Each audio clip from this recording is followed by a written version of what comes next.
রাজশাহীর খিদিরপুর বড়ভিটায় ভয়াবহ বন্যা, বস্ত্রচ্যুত অসহায় মানুষের কান্না, নেই কোনো সরকারি সহায়তা।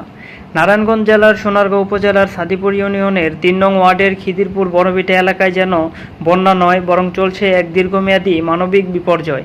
সারা বছর ধরে এই অঞ্চলটিতে পানিবন্দী দশা লেগে থাকে, অথচ এখানে নেই কোনো কার্যকর বাঁধ ব্যবস্থা, নেই জলাবদ্ধতা নিরসনের উদ্যোগ, এমনকি নেই একটি সুষ্ঠু রাস্তাঘাটও।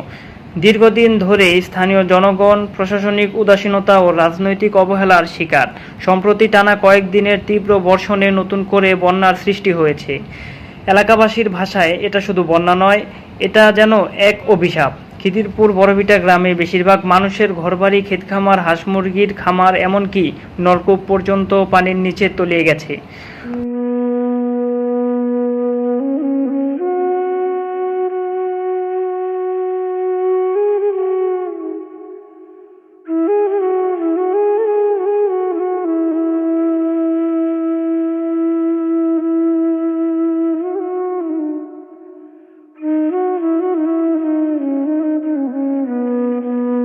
আশ্রয়হীন হয়ে পড়েছেন শত শত পরিবার, অনেকেই শিশু ও বৃদ্ধদের নিয়ে খোলা আকাশের নিচে মানবতার জীবনযাপন করছেন।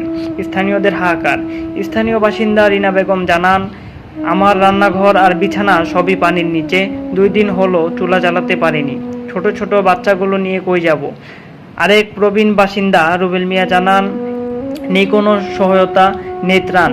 এত বড় দুর্যোগের মধ্যেও এখন পর্যন্ত কোনো সরকারি বা বেসরকারি ত্রাণ কার্যক্রম চোখে পড়েনি।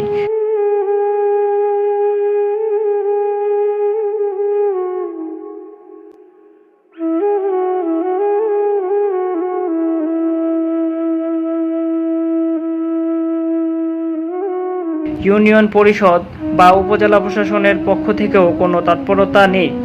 আশ্চর্যজনকভাবে মিডিয়ার নজর থেকেও এই এলাকা দীর্ঘদিন ধরেই উপেক্ষিত।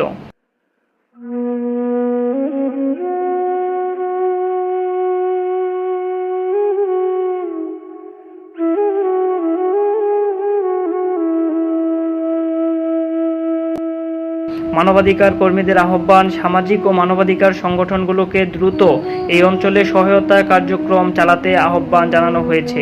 একই সাথে স্থানীয় প্রশাসন, জনপ্রতিনিধি এবং দুর্যোগ ব্যবস্থাপনা অধিদপ্তরের দৃষ্টি আকর্ষণ করা হচ্ছে যেন অবিলম্বে ত্রাণ ও আশ্রয় নিশ্চিত করা হয়।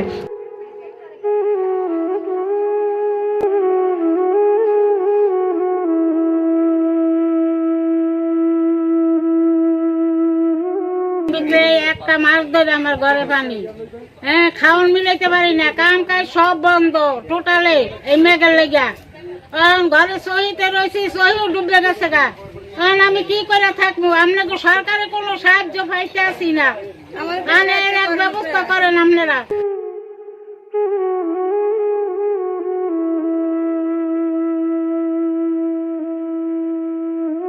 খিদিরপুর বড়ভিটা যেন এক অচেনা বেদনার গ্রাম হয়ে উঠেছে।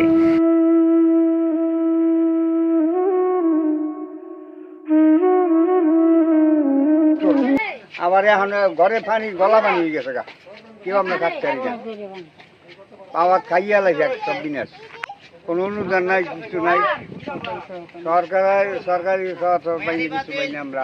প্রতি বছর পানির সঙ্গে যুদ্ধ, আর এই বছরের মতো ভয়াবহ বন্যা যেন তাদের সবকিছু কেড়ে নিয়েছে।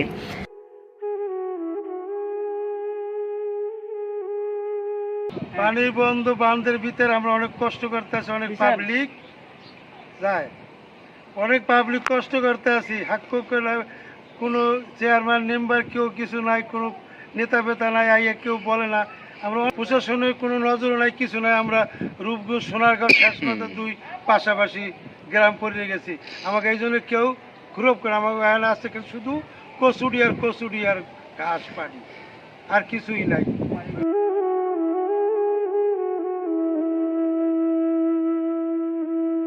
এখন তাদের একটাই চাওয়া, বন্যা থেকে যেন রক্ষা পায় এবং বন্যার পানি দ্রুত নিষ্কাশনের ব্যবস্থা করেন যেন প্রশাসন।